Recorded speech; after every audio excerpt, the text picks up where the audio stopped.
Bonjour, bonsoir, chers amis de la connaissance fiscale. J'espère que vous vous portez très bien. Et aujourd'hui, je viens poursuivre l'enseignement que j'avais déjà commencé. Et la fois passée, j'étais en train de parler concernant les obligations fiscales du contribuable. Et là, j'avais déjà expliqué des obligations fiscales du contribuable. J'avais expliqué l'obligation fiscale du contribuable liée à son identification auprès de l'administration fiscale, et j'avais également parlé de l'obligation fiscale du contribuable liée à la tenue d'une bonne comptabilité ou d'une comptabilité réelle ou régulière tout simplement. Alors, à part ces deux obligations, aujourd'hui je viens poursuivre avec la troisième obligation fiscale du contribuable. C'est celle maintenant qui est liée au paiement des impôts. Alors, si cette notion vous intéresse, soyez scotchés. Moi-même, je reviens tout à l'heure.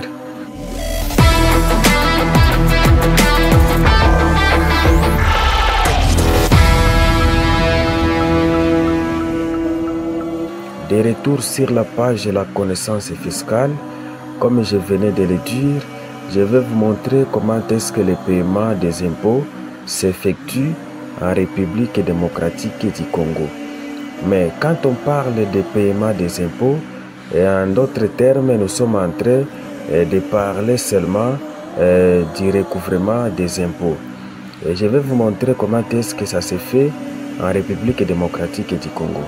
Et ce que vous devez savoir, c'est quoi? Le recouvrement des impôts en RDC n'est pas loin de ce qui se passe dans les standards internationaux ou bien de ce qui se fait dans le reste du monde. Donc, premièrement, en RDC, il y a des impôts qu'on peut recouvrer d'une manière spontanée.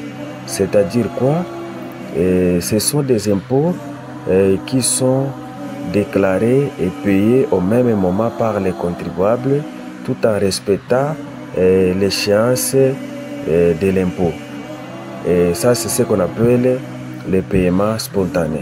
Donc, le contribuable a respecté les délais qui lui avaient été accordés par l'administration fiscale de venir payer ainsi que déclarer son impôt. À part ce type de recouvrement, nous avons également le recouvrement des impôts par la voie des rappels. C'est-à-dire quoi? Il peut arriver maintenant que les contribuables, il a seulement soit déposé sa déclaration auprès de l'administration fiscale, mais il n'a pas payé son impôt. En ce moment-là, lorsque l'administration fiscale va constater il y a eu seulement déclaration de l'impôt qui n'a pas été suivie par le paiement, en ce moment-là, l'administration fiscale peut rappeler les contribuables à travers un titre fiscal qu'on appelle ici en RDC la mise en demeure, donc la MED. Et là, on va accorder au contribuable 8 jours de régulariser sa situation fiscale. Et une fois que le contribuable a régularisé, donc il a payé son impôt, et en ce moment-là, cet impôt sera grévé des pénalités de retard ou les pénalités de recouvrement. Mais s'il n'a pas pu payer ce montant de l'impôt dans le délai de 8 jours, l'administration fiscale va envoyer au contribuable une contrainte et les commandements. Et à ce niveau, on va également accorder un délai de 8 jours au contribuable. On va attendre le contribuable pendant 8 jours de venir s'acquitter de sa dette fiscale. Si le contribuable parvient à payer son impôt, cet impôt sera également grévé de différentes pénalités. Mais en général, c'est la pénalité de recouvrement. Alors, si il ne parvient pas à s'acquitter de sa dette fiscale, c'est en ce moment-là que l'administration fiscale peut procéder aux mesures de poursuite. C'est-à-dire quoi?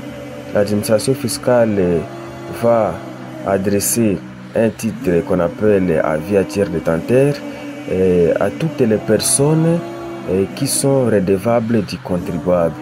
Donc on peut faire une petite recherche pour regarder, pour voir qui peut être redevable du contribuable, qui doit quelque chose auprès du contribuable. Généralement ici, on fait allusion à des banques, soit aux fournisseurs, soit aux clients. Donc l'administration fiscale va se renseigner pour trouver les personnes qui sont en relation d'affaires avec les contribuables, surtout les personnes qui doivent les contribuables. Une fois on parvient à les localiser, on va les renvoyer la via tiers détenteur qui va les obliger de payer les montants de l'impôt que les contribuables doivent, y compris également les pénalités.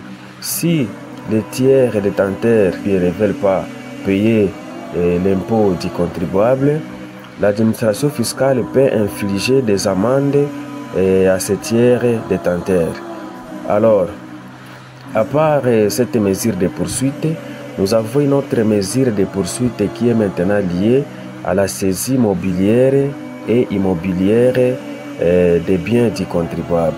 Donc on va regarder quels sont les biens qu'on peut saisir auprès du contribuable. Mais dans la pratique, il y a des biens qui sont saisissables et d'autres biens qui sont insaisissables. Je peux prendre par exemple de quelques biens insaisissables, par exemple la nourriture du contribuable, par exemple son matelas, par exemple les assiettes et les casseroles. Donc tout ce qui peut avoir un lien direct à la survie du contribuable, ça fait partie des biens insaisissables. Alors on peut également avoir une autre mesure de poursuite, c'est celle qu'on appelle la vente des biens qu'on a saisis. Donc tous les biens qu'on a saisis, on peut maintenant procéder à leur vente, c'est ce qu'on appelle la vente aux enchères. Alors après cette notion, ou bien après ce type de recouvrement lié par la voie, donc après ce type de recouvrement exécuté par la voie des rappels, en RDC nous avons un autre type de recouvrement qui s'opère par un titre qu'on appelle, donc par un titre fiscal qu'on appelle avis de mise en recouvrement. C'est-à-dire quoi? Il peut arriver par moment que l'administration fiscale a effectué une mission de contrôle et à l'issue de cette mission de contrôle, l'administration fiscale peut établir un redressement fiscal de la comptabilité du contribuable, ou soit l'administration fiscale peut exécuter une taxation d'office à charge du contribuable. Et les montants là maintenant, ou bien les impôts qu'on peut établir en fonction du redressement fiscal, ou soit en fonction de la taxation d'office, ces impôts sont traditionnellement recouvrés en RDC par les titres qu'on appelle avis de mise en recouvrement. Et lorsque l'administration fiscale va établir cet avis de mise en recouvrement, elle va accorder 15 jours au contribuable de venir s'acquitter de tout ce qui est comme impôt supplémentaire ainsi qu'autres droits mis à la charge du contribuable.